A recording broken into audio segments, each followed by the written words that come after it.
మీ ఇంట్లో మొదటి కోటీశ్వరుడు మీరే అవ్వాలనుకుంటున్నారా? ఈ ఫైనాన్షియల్ వెబినార్ లో ఇప్పుడే జాయిన్ అవ్వండి. Welcome to Suman TV. నా పేరు రమా రాజేష్. నేను ఒక చార్టెడ్ వెల్త్ మేనేజర్ని. ఈరోజు మనకి చాలామందికి ఉన్న డౌట్స్ని క్లియర్ చేయడానికి ఈ వీడియోతో వచ్చాను. సో ఇప్పుడు మార్కెట్ చాలా వొలటిలిటీగా ఉంది. ఇన్వెస్ట్మెంట్ చేయాలనుకున్న వాళ్ళు మ్యూచువల్ ఫండ్స్లో కానీ స్టాక్స్లో కానీ ఇన్వెస్ట్ చేయడానికి భయపడుతున్నారు. సో అలాంటప్పుడు నా దగ్గర మనీ ఉండి నేను ఎక్కడ ఇన్వెస్ట్ చేసుకుంటే బెటరు, అలా ఇన్వెస్ట్ చేసుకుంటే నాకేమైనా ట్యాక్స్ బెనిఫిట్స్ ఉంటాయా ఆర్ ట్యాక్స్ ప్రాబ్లమ్స్ ఉంటాయా, ఇలాంటి వాటన్నిటి గురించి ఇన్ డీటెయిల్గా తెలుసుకుందాము. ఇలా మార్కెట్ వొలటిలిటీ పెరిగినప్పుడు రిస్క్ క్యాపబిలిటీ లేని వాళ్ళు, అంటే ఎవరైతే నేను ఈ టైంలోని ఇన్వెస్ట్మెంట్స్ మ్యూచువల్ ఫండ్స్లో పెట్టుకుంటే నేను రిస్క్ ఎక్కువ తీసుకోవాల్సి వస్తుందని భయపడే వాళ్ళు మ్యూచువల్ ఫండ్స్లో డెట్ మ్యూచువల్ ఫండ్స్ అని కొన్ని ఉంటాయి, వాటిలో ఇన్వెస్ట్ చేసుకోవచ్చు. సో డెట్ మ్యూచువల్ ఫండ్స్ గురించి మోస్ట్ ఆఫ్ ద ఆడియన్స్కి తెలిసే ఉందనుకుంటున్నాను. కాకపోతే డెట్ మ్యూచువల్ ఫండ్స్లోని కొన్ని డిఫరెంట్ కాన్సెప్ట్స్ ఉన్నాయి. అంటే ట్యాక్స్ పరంగా మనం ఇవాళ అర్థం చేసుకుందాము. సో దట్ ఏదైనా ఏదైనా డెట్ మ్యూచువల్ ఫండ్స్లో కనుక మీరు ఇన్వెస్ట్ చేస్తే ఇప్పుడున్న ట్యాక్స్ రేట్స్ ప్రకారంగా మనకి చాలా ట్యాక్స్ బెనిఫిట్స్ కూడా ఉన్నాయి. కాబట్టి డెట్ మ్యూచువల్ ఫండ్స్ని ఇన్వెస్ట్ చేసుకోవచ్చు. అండ్ కమింగ్ వీడియోలోని దీని తర్వాత వచ్చే వీడియోలోని నేను ఎఫ్డీస్తోని కంపేర్ చేసి మీకు ఎక్స్ప్లెయిన్ చేస్తాను. బట్ ఈ వీడియోలో మనం ఇన్ డీటెయిల్గా డెట్ మ్యూచువల్ ఫండ్స్ అంటే ఏంటి డెట్ మ్యూచువల్ ఫండ్ కేటగిరీలోకి వస్తాయి, ఆ ఫండ్స్ యొక్క ఇన్వెస్ట్మెంట్ చేయడం వల్ల మనకి ఎలాంటి ట్యాక్స్ బెనిఫిట్స్ వస్తాయి అనేది క్లియర్గా తెలుసుకుందాం. సో డెట్ మ్యూచువల్ ఫండ్స్ అంటే ఏంటి అంటే, మ్యూచువల్ ఫండ్స్లోని ఈక్విటీ స్టాక్ మార్కెటే కాకుండా గవర్నమెంట్ బాండ్స్లో కానీ కార్పొరేట్ బాండ్స్లో కానీ గిల్డ్ ఫండ్స్లో కానీ ఇలాంటి వాటిలో అంటే రిస్క్ తక్కువ ఉన్న బాండ్స్లో ఇన్వెస్ట్ చేసేదాన్ని డెట్ మ్యూచువల్ ఫండ్స్ అంటారు. సో డెట్ మ్యూచువల్ ఫండ్స్లోని చాలా తక్కువ మంది ఇన్వెస్ట్ చేస్తుంటారు. ఎందుకంటే డెట్ మ్యూచువల్ ఫండ్ మీద వచ్చే రిటర్న్స్ని డైరెక్ట్గా ఎంతైతే రిటర్న్స్ వస్తాయో ఆ అమౌంట్ని మన ట్యాక్స్ స్లాబ్కి యాడ్ చేసి మన ట్యాక్స్ స్లాబ్లోని మన ఇన్కమ్కి యాడ్ చేస్తారు. కాబట్టి మనం పే చేసుకునే ఇన్కమ్ అమౌంట్ అంటే ట్యాక్స్ అమౌంట్ ఎక్కువ అవుతుంది. కాబట్టి చాలామంది డెట్ మ్యూచువల్ ఫండ్స్ని అవాయిడ్ చేస్తారు. కానీ డెట్ మ్యూచువల్ ఫండ్స్లోని ఇప్పుడు ప్రజెంట్ గవర్నమెంట్ చేసిన మోడిఫికేషన్స్ వల్ల కొన్ని బెనిఫిట్స్ అయితే ఉన్నాయి. సో అది మనం అర్థం చేసుకుందాం. అంతకన్నా ముందు డెట్ మ్యూచువల్ ఫండ్స్లోని వేటిని డెట్ మ్యూచువల్ ఫండ్స్ అంటారు అన్నది తెలుసుకుందాం. ఏదైతే 35% కన్నా ఈక్విటీ ఇన్వెస్ట్మెంట్స్, అంటే ఒక ఫండ్లోని వాళ్ళు పెట్టే అన్ని స్టాక్స్తోని వాటిలోని కంపేర్ చేసుకుంటే 35% కన్నా తక్కువ స్టాక్స్ ఎందులో అయితే ఇన్వెస్ట్ చేస్తారో మిగిలిన ఫండ్లోని అంత బాండ్స్ ఉన్నది, ఏదైతే బాండ్స్ ఉంటాయో అలాంటి వాటిని డెట్ మ్యూచువల్ ఫండ్స్ అంటారు. అంటే ఒక ఫండ్లోని ఓన్లీ 35% కన్నా తక్కువ ఈక్విటీ స్టాక్స్ ఉంటే దాన్ని డెట్ మ్యూచువల్ ఫండ్ అంటారు. సో మరి అలాంటప్పుడు గోల్డ్ మ్యూచువల్ ఫండ్స్ని, గోల్డ్ ఈటీఎఫ్స్ని మనం డెట్ మ్యూచువల్ ఫండ్ కింద కన్సిడర్ చేస్తామంటే చెయ్యలేము. ఎందుకంటే గోల్డ్ ఇన్వెస్ట్మెంట్స్ కానీ గోల్డ్ మ్యూచువల్ ఫండ్స్ కానీ ఆర్ గోల్డ్ ఈటీఎఫ్స్ కానీ ఇన్వెస్ట్ చేసేది కంప్లీట్లీ ఎందులోని గోల్డ్ ఫండ్స్లోని, అంటే గోల్డ్ మీద మాత్రమే వాళ్ళు ఇన్వెస్ట్ చేస్తారు. కాబట్టి అది డెట్ ఫండ్స్లోకి రాదు. ఏదైతే మనం బాండ్స్లో కానీ గిల్డ్ ఫండ్స్లో ఇలాంటి వాటిలో ఇన్వెస్ట్ చేసింది మాత్రమే డెట్ మ్యూచువల్ ఫండ్స్లోకి వస్తాయి. అలానే మ్యూచువల్ ఫండ్స్లో ఇంకొక కేటగిరీ ఏముందంటే హైబ్రిడ్ మ్యూచువల్ ఫండ్స్ అని ఒక కేటగిరీ ఉంది. ఆ కేటగిరీలో ఏముంటుంది, కొంచెం పర్సంటేజ్ డెట్ ఉంటుంది, కొంచెం పర్సంటేజ్ ఈక్విటీ ఉంటుంది. So mostly hybrid mutual funds use చేసేది దేనికంటే, ఎప్పుడైనా మార్కెట్ వొలాటిలిటీగా ఉన్నప్పుడు ఆ పర్టికులర్ ఫండ్స్లో ఇన్వెస్ట్మెంట్స్ ఏవైతే ఉంటాయో ఈక్విటీ నుంచి డెట్కి, డెట్ నుంచి ఈక్విటీకి మూవ్ చేస్తూ ఉంటారు ఫండ్ మేనేజర్. సో మరి అలాంటప్పుడు హైబ్రిడ్ మ్యూచువల్ ఫండ్స్ మనకి డెట్లోకి వస్తాయా అంటే అన్ని హైబ్రిడ్ మ్యూచువల్ ఫండ్స్ డెట్లోకి రావు, ఓన్లీ కొన్ని మాత్రమే డెట్లోకి వస్తాయి. హైబ్రిడ్ ఫండ్స్లోని మనకి 3 టైప్స్ ఉన్నాయి. ఒకటి కన్జర్వేటివ్ హైబ్రిడ్ ఫండ్, రెండోది బ్యాలెన్స్డ్ హైబ్రిడ్ ఫండ్, మూడోది aggressive hybrid fund.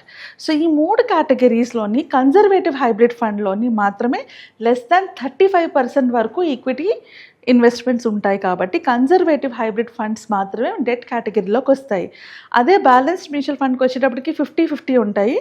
Aggressive hybrid ఫండ్స్కి వచ్చేటప్పటికి మోర్ దాన్ 65 ఈక్విటీ ఉంటుంది అండ్ లెస్ దాన్ 35 అన్నది డెట్ ఉంటుంది. కాబట్టి అవి రెండు కూడా balanced fund at the same time మన అగ్రెసివ్ హైబ్రిడ్ ఫండ్, ఇవి రెండు కూడా ఈక్విటీ టాక్సేషన్లోకే వస్తాయి.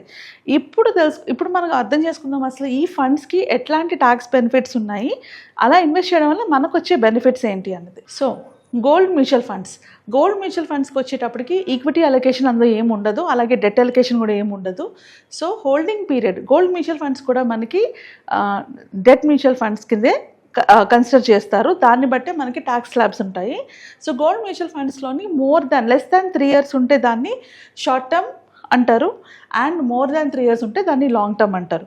సో లెస్ దాన్ 3 ఇయర్స్ ఉన్న దానికి మనకి as per income tax slab ప్రకారంగానే మనకి ట్యాక్స్ కట్ అవుతుంది.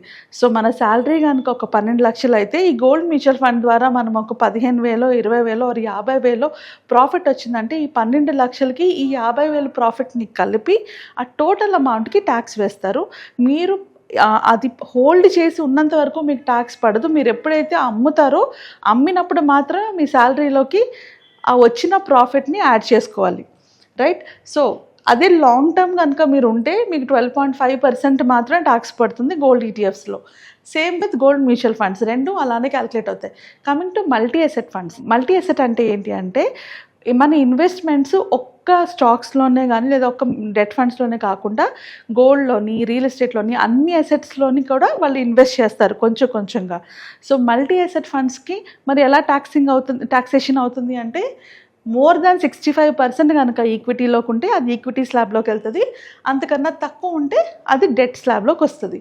సో అండ్ హోల్డింగ్ పీరియడ్ ఈక్విటీలో ఉంటే 1 ఇయర్ మాత్రమే షార్ట్ టర్మ్ క్యాపిటల్ గెయిన్స్కి కన్సిడర్ చేస్తారు. అదే డెట్లోకి వస్తే మోర్ దెన్ 3 ఇయర్స్ వరకు ఉన్న ఫండ్ని వాళ్ళు షార్ట్ టర్మ్ కింద కన్సిడర్ చేస్తారు. మరి వాటి ట్యాక్స్ ఎలా పడుతుంది? 20% పడుతుంది షార్ట్ టర్మ్ క్యాపిటల్ గెయిన్. అంటే విదిన్ 1 ఇయర్ లోపు కనుక మీరు ఆ ఫండ్స్ని సెల్ చేస్తే డైరెక్ట్గా 20% మీకు ట్యాక్స్ పడిపోతుంది. అదే లాంగ్ టర్మ్ అయితే 12.5. అదే డెట్ ఓరియంటెడ్కి వస్తే మీకు ట్యాక్స్ ఎలా పడుతుంది? As per your income slab. అంటే 3 ఇయర్స్ లోపు మీరు ఎప్పుడు అమ్మేసినా కూడా అది మీ ఇన్కమ్కి యాడ్ అయ్యి ఆ ఇన్కమ్ స్లాబ్ ప్రకారంగా మీకు ట్యాక్స్ పడుతుంది. 3 ఇయర్స్ పైన అయితే 12.5% మీకు ట్యాక్స్ కట్ అవుతుంది. And coming to the hybrid ఫండ్స్లో కూడా ఈక్విటీ అండ్ డెట్ రెండు ఉంటాయి. అగైన్ ఈక్విటీ ఫండ్స్ మనకి 1 ఇయర్లోనే short term capital gain tax, అంటే 1 ఇయర్లో మీరు అమ్మేస్తే కనుక మీకు 20% ట్యాక్స్ పడుతుంది. మోర్ దాన్ 1 ఇయర్ అయితే 12.5% పడుతుంది. సో ఇక్కడ డెట్లో వచ్చిన బెనిఫిట్ ఏంటి అంటే మన ఇన్కమ్ కనుక తక్కువ అయితే 12 లక్షల కన్నా మన ఇన్కమ్ తక్కువ అయితే దీంట్లో వచ్చిన ప్రాఫిట్ని మన శాలరీకి యాడ్ చేశాక కూడా మనకు వచ్చే రిటర్న్స్ కనుక 12 lakhs కన్నా తక్కువ ఉంటే మనం ఎలాంటి ట్యాక్స్ దాని మీద పే చేయాల్సిన అవసరం ఉండదు. ఇది వరకు అది 7 lakhs ఉండేది. సో ఎవరైనా ఇన్వెస్ట్ చేస్తే ఈ అమౌంట్ కూడా దానికి యాడ్ అయ్యి దాని ప్రకారంగా ట్యాక్స్ పే చేసుకునే ఇది ఉండేది. ఇప్పుడు డెట్ ఫండ్స్లో మాత్రం ఉన్న బెనిఫిట్ ఏంటి అంటే మనకి అప్ టు 12 lakhs వరకు మన ఇన్వెస్ట్మెంట్లో ఇది యాడ్ అయినా కూడా ఎలాంటి ప్రాబ్లం ఉండదు. సో నెక్స్ట్ వీడియోలోని ఇన్ డీటెయిల్గా, అంటే ఒకవేళ మోర్ దాన్ 12 lakhs నా శాలరీ ఉంది, నేను కనుక డెట్ మ్యూచువల్ ఫండ్లో ఇన్వెస్ట్ చేస్తే నాకు ట్యాక్స్ ఎలా పడుతుంది అనే దాని గురించి నెక్స్ట్ వీడియోలో ఇన్ డీటెయిల్గా మాట్లాడుకుందాము. సో ఇలాంటి వాలటైల్ టైంలోని మీ ఇన్వెస్ట్మెంట్స్ని కొంచెం డెట్ మ్యూచువల్ ఫండ్స్లో కానీ లేదా గోల్డ్ ఫండ్స్లో కానీ పెట్టుకుంటే మీ పోర్ట్ఫోలియోని రీబ్యాలెన్స్ చేసుకోవడమే కాకుండా మీ ఇన్వెస్ట్మెంట్స్ని కూడా సేఫ్ గార్డ్ చేసుకోవచ్చు. ఇన్వెస్ట్మెంట్స్లో కానీ పోర్ట్ఫోలియో మేనేజ్మెంట్లో కానీ ఎక్కడైనా మీకు ఎలాంటి డౌట్స్ ఉన్నా కూడా కింద స్క్రోల్ అవుతున్న నెంబర్కి కాల్ చేసి నాతో అపాయింట్మెంట్ బుక్ చేసుకోవచ్చు. మీ పోర్ట్ఫోలియోని రివ్యూ చేసి దాంట్లో ఎలాంటి ఫండ్స్ ఉంచాలి, ఎలాంటి ఫండ్స్ ఉంచకూడదు అనే దాని మీద క్లారిటీ నేను ఇస్తాను. సో ఐ థింక్ ఈ వీడియోలో మీకు కావాల్సినంత డెట్ మీద ఒక ఐడియా వచ్చింది అనుకుంటున్నాను. అలానే ట్యాక్స్ బెనిఫిట్స్ గురించి కూడా మీకు ఐడియా వచ్చింది అనుకుంటున్నాను. నెక్స్ట్ వీడియోలో మళ్ళీ కలుద్దాం. నమస్తే.